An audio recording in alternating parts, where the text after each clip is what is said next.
आज जो हमारे गेस्ट हैं यहाँ पर अभी पीछे बैक स्टेज पर, उनकी अपनी एक कंपनी है जिसकी की वैल्यूएशन आज की डेट में $3 बिलियन से ज्यादा है। आप में से कितने लोगों ने ग्रो के बारे में सुना है? उसके founder, please give an energetic and warm welcome to the founder Lalit Keshre. हाँ जी, क्या हाल चाल जी? Please have a seat. कितने ऐसे हैं जिन्होंने कभी ग्रो को यूज किया है? अच्छा, बहुत सारे लोग हैं। और इन लोगों को आपने पैसे नहीं दिए यहाँ पर आने के लिए। इससे पहले कि ऑडियंस आपसे कुछ क्वेश्चंस पूछे, मैं पहले समझना चाहूंगा आपकी जर्नी के बारे में। सबसे पहले तो ये ग्रो आपने कब शुरू किया? ग्रो हमने स्टार्ट किया था मई 2016 में। हम लोग फ्लिपकार्ट में काम करते थे और बैकग्राउंड हमारा टेक में रहा है काफ़ी। मेरा बैकग्राउंड ये, मैं मध्य प्रदेश में एक छोटी सिटी से हूँ, फिर मैं IIT बॉम्बे गया और फिर फ्लिपकार्ट में हमने देखा कि कैसे इंटरनेट के थ्रू जो फैसिलिटीज़ या तो अमीर लोगों को अवेलेबल होती है या टीयर 1 सिटीज़ में अवेलेबल होती है, वो कैसे एक्सेस जो है पूरे इंडिया में हो सकता है। 2017 में ऑफिशियली आपने लॉन्च किया इसको पब्लिक के लिए जी। और फिर उसके बाद में ग्रोथ क्या रही? जैसे अब अगर देखा जाए तो 6 साल हो गए, तो 6 साल की ग्रोथ क्या रही है आपकी? 2017 में हमने शुरू किया, तो 2016 में भी हमने प्रोडक्ट्स तो ऐसे लॉन्च किए थे, ऐप लॉन्च किया था, वो चला नहीं। फिर 2017 में जो किया, तो हमने सोचा था इस बार और कभी इस महीने कभी हमारे 100 कस्टमर आ गए तो मतलब समझ लेंगे कि ये प्रोडक्ट मार्केट फिट हो गया, अच्छा चल जाएगा। पर हमने जैसे ही उसको लॉन्च किया तो 600 कस्टमर्स आ गए, तो वहाँ पे एक फीलिंग आ गई कि ये कस्टमर्स को पसंद आ रहा है। और हमारी ग्रोथ फिर वर्ड ऑफ माउथ से हुई। तो जो कस्टमर यूज़ करते थे प्रोडक्ट, वो उसके बारे में अपने दोस्तों को बुलाएंगे। तो अभी आपने जिन्होंने भी हाथ उठाए जो ग्रो यूज़ करते हैं, तो आप याद कीजिए आपको कैसे पता चला ग्रो के बारे में। तो बहुत बहुत ज़्यादा पॉसिबिलिटी है कि आपको आपके दोस्त नहीं बताया होगा। तो जब किसी को प्रोडक्ट पसंद आता है तो उसके साथ बात करते हैं, तो वो एक वाइल्ड फायर की तरह कुछ ही महीनों में बहुत सारे जो इसी तरह की सर्विसेज पहले से प्रोवाइड कर रहे हैं उनसे भी आगे निकल गए। 2017 दिसंबर तक हमारे पास ऐप भी नहीं था। जस्ट इमेजिन कि लोगों के पास तो अच्छा, वेबसाइट से लॉन्च किया क्योंकि ऐप बनाना भी महंगा होता है। हमारे पास इंजीनियर्स नहीं थे। तो हमारा जो फाउंडर है नीरज, वो उसने ही सब कुछ बनाया था और 2 फ्रंट एंड डेवलपर्स थे एंड सो ऑन, राइट। तो टीम हमको शुरू से काफी अच्छी मिली है। तो दिसंबर में फिर हमने ऐप लॉन्च किया और उससे ग्रोथ हुई। फिर हमारे कस्टमर्स हमको बोलने लग गए कि आपका प्रोडक्ट बहुत अच्छा है, बट जो फंड्स जो मिलते हैं वो रेगुलर फंड्स है। रेगुलर फंड्स मतलब जिसमें कमीशन होता है। हम एडवाइस नहीं करते थे बट कमीशन होता है। तो फिर हमने एक बहुत बड़ी बेट ली कि let's move to 0 commission, because customer को चाहिए। तो फिर वो लॉन्च किया, फिर और ग्रोथ हुई। अगर आप लोगों के पर्सपेक्टिव से देखा जाए तो आपके पर्सपेक्टिव से direct is much better than regular. देखा जाए तो फर्क बहुत ही कम होता है। मान लो रेगुलर में है 1.5% का और डायरेक्ट में है 0.5% का, तो आप कहोगे कि 1% का ही तो फर्क है। लेकिन वो 1% अगर आप कंपाउंडिंग के स्टैंड पॉइंट से देखोगे, लॉन्ग टर्म में 5-10 साल 20 साल डाउन द लाइन अगर आप SIP कर रहे हो तो वो बहुत बड़ा अमाउंट बन जाता है। तो इसीलिए इन्होंने अपने प्लेटफॉर्म के थ्रू डायरेक्ट ऑफर करना शुरू कर दिया है। आपके लिए ये जो पूरी आपकी जर्नी रही ग्रो की, इसमें सबसे चैलेंजिंग फेज कौन सा था और सबसे बड़ी लर्निंग क्या थी आपकी इस पूरी जर्नी में, जो आपने कुछ ऐसा सीखा जो आज से पहले जो भी आपने और जगह पे काम किया था वहां पे नहीं सीखा? चैलेंजेस बहुत अच्छे होते हैं इन जनरल। मैंने ये स्टोइक फिलोसफी, मतलब हमारी इंडियन फिलोसफी आप देखें, challenges is like a proof that you are growing. आप वो चैलेंज क्रॉस करोगे इवेंचुअली। ग्रो में जैसे कि पहले 1 साल जो था वो काफ़ी टफ था कि आप पता लगा रहे हो, but that build bond in co founders and also customer understanding better हुई। इसके पहले एक स्टार्टअप किया था जो फेल हुआ, उससे सीखे कि अच्छा क्या नहीं करना चाहिए। और जो सीखने को मिला है वो ये मिला है कि जो उसके पहले जो सीखा था वो मैं पहले बता देता हूँ। Customer obsession is the most important thing in any business. अगर आप कस्टमर को अच्छे समझ सकते हो तो आप ग्रो करो। Growth is like equal to understanding your customer. जो ग्रो में सीखने को मिला और सबसे इंपॉर्टेंट वो है कि business is build by people. तो आपके साथ जो काम कर रहे हैं they are the most important people. Like it started with my co founders and then the early hires and अभी भी जो लोग हैं, राइट। तो आपके साथ जो काम करते हैं वो बहुत ज़्यादा इंपॉर्टेंट होते हैं और वो सबसे बड़ी रियलाइजेशन था कि that is the most important thing in any business. और कितनी बड़ी टीम है आज की डेट में आपकी टोटल? हमारे 1200 लोग हैं अभी। 1200 लोग हैं, ओके। सर मैं अभी एक एजेंसी रन करता हूँ, marketing agency. We provide services across US and UK। So I am all about people management, कि लोगों को कैसे समझा जाता है। जैसे हम US में बात करते हैं कि पेपल माफिया, इंडिया में हम बात करते हैं फ्लिपकार्ट माफिया, तो इंडिया में ऐसा क्या है कि इतने बड़े बड़े जो कंपनीज के सीईओज हैं वो फ्लिपकार्ट से निकल के आ रहे हैं, ऐसा क्या है, वो कैसे लोग हायर करते हैं? नहीं, बहुत अच्छा क्वेश्चन है। इसके दो तीन मैं वैसे थोड़ा आप एक्सप्लेन करेंगे कौन कौन है जो फ्लिपकार्ट से निकल करके अपना कुछ बड़ा कर रहे हैं? सो काफ़ी सारे हैं। सो फ्लिपकार्ट से ग्रो है, फ़ोनपे है, क्योरफिट है, और भी काफ़ी सारी कंपनीज है। फ्लिपकार्ट में भी लेट से $40 बिलियन कंपनी, बट जो फ्लिपकार्ट से कंपनीज आई है वो सबका मिला के भी 40 बिलियन प्लस होगा। तो एक तरह से वो फाउंडर्स ने 2x सिर्फ फ्लिपकार्ट नहीं बनाया, बट इतनी सारी वैल्यू इंडिया में जनरेट किया। तो इसके बहुत सारे रीजन। एक तो हायरिंग बार बहुत हाई है। लाइक अभी जैसे ग्रो में भी हमने काफ़ी जो सिलेक्शन, काफ़ी like customer obsession, problem solving, product thinking, ये सब कुछ सोचते हैं। बट दो जो चीज़ें बहुत ज़्यादा जो प्ले की है फ्लिपकार्ट में, वन इज कि इतना स्केल जो हुआ था, जब सबसे ज़्यादा आपकी ग्रोथ जब होती है जब आपकी लर्निंग का सबसे ज़्यादा स्टीप होता है। मतलब आप पहाड़ चढ़ने में बहुत ज़्यादा जितनी तकलीफ हो रही है उतना बेटर लर्निंग होती है। तो वो फ्लिपकार्ट में सबको मिल गया, दिख गया। सेकेंड इज जो कल्चर था फ्लिपकार्ट का, that also kind of played a big role. क्योंकि जब आपकी ग्रोथ होती है तो आपके इतने सारे प्रॉब्लम्स आते हैं, फिर वो प्रॉब्लम सॉल्व करने में लोग आते हैं, इनिशिएटिव लेते हैं कि चलो ये कर दे। जैसे एक इंसिडेंट बताता हूँ मैं आपको। कभी कभी क्या होता है, कभी कुछ भी गलती के कारण ऑर्डर्स कैंसिल हो जाते हैं बहुत सारे।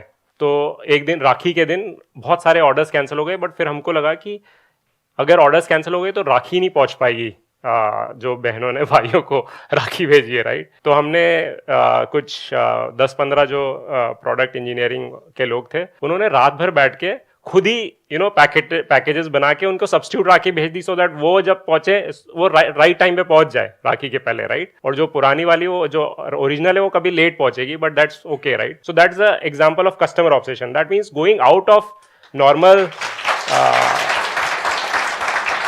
तो टेक्निकली मतलब वो आपके भाई हो गए, मतलब जिनको आप सो ये जो इतने सारे चैलेंजेस जब होते हैं तो आप के साथ जो काम करते हैं वो भी आपको समझते हैं, तो बॉन्डिंग बनती है और आप सीखते हो। और जो आपके आसपास सारे टैलेंटेड लोग हैं तो फिर आप उनसे भी काफी सीख रहे हो। तो हमेशा जब भी आप इनोवेशन देखोगे तो हमेशा ग्रुप्स में ही होता है। सर माय क्वेश्चन इज, आपने बताया सर ग्रो का जो मार्केट था वो माउथ टू माउथ से ज्यादा चलता था, मतलब एक पीपल दूसरे पीपल को रिफर करते थे। सर तो मेरा क्वेश्चन ये है, मार्केटिंग कैसे इस चीज को इम्पैक्ट किया और कस्टमर्स किस रेंज से इंक्रीज होते हैं मार्केटिंग से? अगर आप स्टार्टअप कर रहे हो तो आपको सिर्फ मार्केटिंग की बात करते हैं। मार्केटिंग बहुत गंदा वर्ड है एक्चुअली मेरे ख्याल से। एक नया वर्ड बताता हूँ आपको, job to be done. Job to be done का मतलब है कि कस्टमर का क्या जॉब है जो कस्टमर को करना है, और आप जो हो, आप सिर्फ एक टूल हो कस्टमर का जॉब करने के लिए। तो आप कस्टमर का जॉब जितनी आसानी से कर सकते हो उतना आपको आसान करना है, कस्टमर को इन्वेस्ट करना है। तो अगर कभी आप क्वेश्चन को इन्वर्ट कर दो, आप क्वेश्चन पूछ रहे हो कि मैं मार्केटिंग कैसे करूं, इसको हटा के आप कस्टमर के एंगल से पूछो कि कस्टमर को ये करना है, मैं कस्टमर की लाइफ कैसे सिंपल कर सकता हूं। पहले के टाइम में जो मार्केटिंग का पूरा जो कॉन्सेप्ट था ना, that was very different from जो आज की डेट में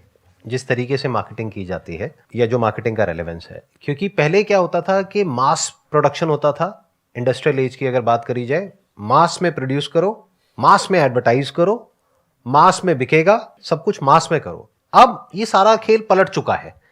क्यों? क्योंकि अब आज की डेट में एडवर्टाइजिंग का वो इंपैक्ट रहा ही नहीं है जो आज से 40-50 साल पहले था। क्योंकि आज की डेट में आप ये देखो ना, we are all overloaded with so much of information. तो आज की डेट में जो मार्केटिंग की पूरी स्ट्रैटेजी है, या जो भी आज की डेट में जो मार्केटिंग गुरुज हैं वर्ल्ड वाइड, अगर आप देखोगे जो वो प्रोपोगेट कर रहे हैं, जिस तरीके से वो बात कर रहे हैं, वो यही बात है जो ये कह रहे हैं कि आपको सिर्फ ये सोचना है कि जो आपका कस्टमर है उसका एक्सपीरियंस आप कैसे बेटर कर सकते हो, जो उसको चाहिए उसको कैसे एनेबल कर सकते हो वहां तक पहुंचने में। तो now businesses are more like enablers, और मार्केटिंग का रोल क्या रह गया? सिर्फ इन्फॉर्म करने का। अभी क्या हो गया है, सोशल मीडिया की वजह से और इन सब चीजों की वजह से चीजें बहुत तेजी से फैलती है, अच्छी भी और बुरी भी। News whether it is good और bad about a company, a product और अ सर्विस, बहुत तेजी से फैल जाती है। तो अब जो इंपॉर्टेंट काम है वो ये है कि आपको कुछ अच्छा बनाना है। अगर अच्छा होगा और किसी की लाइफ एक्चुअल में उससे बेटर होगी तो लोग बात करेंगे। जैसे प्रोडक्ट मार्केट फिट की बात हुई थी, जब इन्होंने टारगेट किया था कि 100 कस्टमर आ जाए, लेकिन 600 आ गए थे। इन्होंने सोचा था 100, लेकिन उन 100 ने 6 को और बता दिया, तो 600 हो गए ना। तो दैट इज गुड मार्केटिंग। लेकिन एक्चुअल में उसके लिए इन्होंने क्या किया? हो सकता है अपने फ्रेंड्स में, रिलेटिव्स में, अपने एम्प्लॉइज में, अपना जो सर्कल है उसी से शुरू किया होगा। आई डोंट थिंक कि आपने शुरू में कोई बहुत ऐड करी होगी या कुछ किया होगा। उनको अच्छा लगा, उन्होंने आगे रिकमेंड किया, उन्होंने आगे रेफर किया, फिर उन्होंने आगे किया, उन्होंने आगे किया। तो अब फ्यूचर में इस तरह की मार्केटिंग चलने वाली है। Sir my question is like, जब आप कोई स्टार्टअप करते हो तो स्टार्टिंग में थोड़ा टाइम लगता है उसको बिल्ड करने में, बट जब चीज़ें थोड़ी सी ठीक होने लगती हैं, ठीक से चलने लगता है जैसा हमने एक्सपेक्ट किया है, तो खुद से लगता है कि नहीं थोड़ा सा और अच्छा करना चाहिए। तो उसके लिए हम एफर्ट्स करते हैं और चीज़ें करते हैं like advertisement, online marketing, so on. But जैसा हमने सोचा फिर चीज़ें उसके अकॉर्डिंग चलनी बंद हो जाती हैं, तो खुद में एक मतलब गिल्ट वाली फीलिंग आ जाती है कि नहीं कुछ और करना है और अच्छा करना है, हो नहीं पा रहा। तो उस टाइम पे लगता है नहीं अब छोड़ देना चाहिए, बस हो नहीं पा रहा, गिव अप कर दो। थोड़ा सा आप एग्जांपल देना चाहेंगे, आप किस चीज के यस बारे में सर, बात जैसे कर कि रहे हैं? सर मैं पहले पढ़ाती थी कोचिंग, तो मैंने अपना कोचिंग सेंटर स्टार्ट किया, तो मैंने पढ़ाया तो अच्छा रिस्पांस था बच्चों का, स्टूडेंट्स भी आए। फिर मैंने सोचा थोड़ा सा ग्रो करते हैं, यूट्यूब चैनल भी बनाया, फिर अच्छा रिस्पांस था यूट्यूब पर भी। बट सर अब जो लग रहा है ना कि और बड़ा करना चाहिए, तो वो हो नहीं पा रहा। मेरे दिमाग में दो आंसर आ रहे हैं अभी। एक आंसर है कि जो एक मैं फ्रेमवर्क यूज़ करता हूँ कि वाई नाउ फ्रेमवर्क। लेट से ग्रो के पास 100 कस्टमर है बट मेरे को 1000 कस्टमर चाहिए, तो मैं फिर पूछूंगा कि 1000 क्यों नहीं है मेरे पास, और फिर then I will try to find answers कि शायद इसलिए नहीं है, ये नहीं है। और फिर आपके पास 10 चीज़ें हो गई और फिर आप हाइपोथेसिस टेस्ट करोगे कि ये हो सकता है, ये हो सकता है, ये हो सकता है, और सो ऑन, राइट। तो ये कंटिन्यूसली लाइक थोड़ा परसिवरेंस चाहिए होता है इसमें, क्योंकि फेलियर रेट भी बहुत ज़्यादा होता है। और दूसरा जो है इसी से रिलेटेड है कि not everything will succeed. Like और कभी ग्रो में भी देखा जाए तो इतनी सारी चीज़ें हमने की है जो फेल हुई है, आपको पता भी नहीं चला होगा, किसी को पता भी नहीं चलेगा क्योंकि फेल हो गई है। Failures people don't remember, right. So मेरा पहला स्टार्टअप भी फेल ही हुआ था बट आपको पता भी नहीं होगा उसके बारे में, राइट, किसी सुना भी नहीं होगा। सो पॉइंट इज कि नॉट एवरीथिंग वर्क्स। इनोवेट जब भी आप कुछ भी नया करते हो तो सक्सेस रेट सबकी डिफरेंट होती है। These are the two I think answers that I have for now. मैंने क्या देखा है, सक्सेस जो है ना वो माइंड पे प्रेशर क्रिएट करती है। मतलब जैसे अगर मेरे को कुछ करना है और मैं बहुत ज़्यादा उसके बारे में सोच रहा हूं कि सक्सेसफुल होना चाहिए, तो अब प्रॉब्लम क्या है कि सक्सेसफुल होने के लिए जो करना पड़ेगा वो हजारों लाखों चीज़ें हैं जो हो सकती हैं, बट हजारों लाखों हम कर नहीं सकते। तो अब हम वहां पे जा करके स्टक हो जाते हैं और होने क्या लग जाता है कि जो काम एक्चुअल में इंपॉर्टेंट होता है वो पीछे रह जाता है और हम छोटी मोटी चीज़ों में उलझ करके रह जाते हैं और फिर थक जाते हैं, फिर उस प्रोजेक्ट को छोड़ देते हैं। ये एक बहुत बड़ी प्रॉब्लम मैंने नोट करी है अपने साथ में जब भी मैं कुछ नया ट्राई करता हूं। तो मैंने क्या किया है, अपनी थोड़ी एक फिलॉसफी को या वे ऑफ वर्किंग को चेंज कर दिया है। मैं क्या कहता हूं कि अब मेरे को कुछ भी नया करना है ना, तो मुझे फटाफट से फेल होना है, मेरे को सक्सेसफुल होना ही नहीं है। अब आप कहोगे ये क्या बकवास है? इसके पीछे का एक लॉजिक है, अगर आप ध्यान से समझोगे। फटाफट से फेल होने का मतलब ये नहीं है कि मैं कह रहा हूं कि मैं फेल होने का रास्ता ढूंढ रहा हूं। मतलब यह है कि मेरे को फटाफट से उसको करके देखना है कि वो काम करता है या नहीं करता है, ताकि मैं उससे फ्री हो जाऊं, उस आइडिया से, उस कॉन्सेप्ट से। तो वो बैगेज क्रिएट नहीं हो रहा है। It's very subtle. I am not sure आप इसको कैसे देखोगे, कैसे समझोगे। I am talking about if you can fail fast. नहीं, I am not just saying it. लेकिन देखो, ध्यान से समझो मैं क्या कह रहा हूं। पहले तो आपको माइंड में ये बैगेज रखना ही नहीं है कि मैं ये सोच रही हूं, ये मैं करूंगी, उसकी वजह से ये होगा। अरे जैसा आप सोच रहे हो that is just a wild guess, that may और मे नॉट हैपन। अब पता कैसे लगेगा? जब करेंगे। अब करते क्यों नहीं हम? क्योंकि डर लगता है फेलियर से। But if you really want to fail fast, तो अब आप क्या करोगे? नंबर 1, रिस्क बड़ा नहीं लोगे, वही करोगे जो इसेंशियल है। ध्यान से समझना मैं क्या कह रहा हूं। जब आप सक्सेसफुल होना चाहते हो, आप बहुत कुछ ऐसा करने लग जाते हो जो कचरा होता है, और एंड में पता लगता है आपने 2 साल तक मेहनत करी और फिर उसको प्रोडक्ट को लॉन्च किया और सब पागलों की तरह काम कर रहे हो उसको परफेक्ट बनाने में, और वो काम ही नहीं कर रहा है, तो 2 साल खराब हो गए ना। तो मैं क्या कहना चाह रहा हूं कि फेल फास्ट का मतलब क्या कि आपने इजीएस्ट आपने रूट ढूंढा जिस बेसिक लेवल पे वो एक्सेप्टेबल है पब्लिक के लिए, और आपने उसको टेस्ट करके देख लिया। अगर वहां से कुछ रिजल्ट मिल रहा है तो उसको बड़ा कर दिया, बट आप उसको सक्सेसफुल करने के लिए नहीं कर रहे हो, आप उसको फेल करने के लिए कर रहे हो, क्योंकि that is the problem with all of us. मैं आपको सच बता रहा हूं, ये एक बहुत बड़ी प्रॉब्लम है हम लोगों के माइंडसेट में। बहुत मतलब बहुत बड़ी। एक्सपेरिमेंटल माइंडसेट है ही नहीं लोगों का। मैं यहां पर जितने भी लोगों से मिलता हूं उसमें से रेयरेस्ट ऑफ रेयर मुझे कोई नजर आता है जिसका एक्चुअल में साइंटिफिक माइंडसेट है, यानी एक्सपेरिमेंटल माइंडसेट है। माइंडसेट क्या है? मुझे सक्सेस चाहिए सर। अरे ये कैसा माइंडसेट है? आपने फेलियर के लिए गुंजाइश ही नहीं छोड़ी, तो एक्सपेरिमेंट के लिए कहां गुंजाइश है? आप कुछ नया क्रिएट कैसे करोगे? आप तो कुछ कर ही नहीं सकते, आप तो बस पास को रिपीट करोगे, और पास को रिपीट करने में इतना कंपटीशन है जिसकी कोई हद नहीं है। तो your thought must always be that I need to fail fast, not persistence कि लगे रहना है, लगे रहना है, लगे रहना है। अरे नहीं, जब समझ आ रहा है एक चीज नहीं काम कर रही है, उसको चेंज करो ना ट्रैक को। तो ऐसे ही अब आपके इसमें केस में क्या है, दो प्रॉब्लम्स आएंगी। एक ये, पहले आपको दिमाग खोलना होगा, आपको देखना होगा कि ग्लोबली ये जो कोचिंग सेंटर्स हैं वो क्या क्या कर रहे हैं। फिर उसमें से आपको देखना है क्या क्या आप कर सकते हो। उसको आपको करना है सक्सेसफुल होने के लिए, नहीं फेल होने के लिए। कि फटाफट से करके देखती हूँ फेल हो गई, कोई बात नहीं, दूसरा कुछ करो, तीसरा करो, चौथा करो। अब जब आप फेल होने के लिए कर रहे हो तो आप रिस्क भी तमीज से उठाओगे, घर गिरवी नहीं रखोगे, क्योंकि आपको पता है कि आप फेल होने वाले हो। मैं आपको बहुत एक बारीक बात बता रहा हूं। जैसे एक प्रोजेक्ट मैंने किया था आज से कुछ साल पहले सक्सेसफुल होने के लिए। उस प्रोजेक्ट में I lost close to around $2 million। अब मैं जो प्रोजेक्ट करता हूं वो करता हूं फेल होने के लिए। तो उसमें at any given point in time 10-20 हजार $50,000 से ऊपर का लॉस नहीं होता है। मुझे पता है एक लिमिट में ही रिस्क लेना है। जब आपको होता है ना मेरे को सक्सेसफुल होना है, तो रिस्क अनलिमिटेड हो जाता है, क्योंकि आपको माइंड में ये बोल बोल करके कि हाँ कुछ होने वाला है, होने वाला है, होने वाला है, एक बबल क्रिएट हो जाता है। आपको ऐसा लगता है कि कुछ हो रहा है, एक्चुअल में कुछ नहीं हो रहा होता है, आपके माइंड में होता है। और टीम बेचारी लगी रहती है आप ऊपर से इंस्ट्रक्शन दे रहे होते हो, वो टीम फॉलो कर रही होती है, एंड में उनका टाइम भी खराब होता है, रिसोर्सेज भी खराब होते हैं, पैसा भी खराब होता है। तो success is a trap. Success से बाहर निकलो uncle aunties. Thank you so much जी यहां पर आने के लिए और अपना एक्सपीरियंस शेयर करने के लिए। Thank you so much.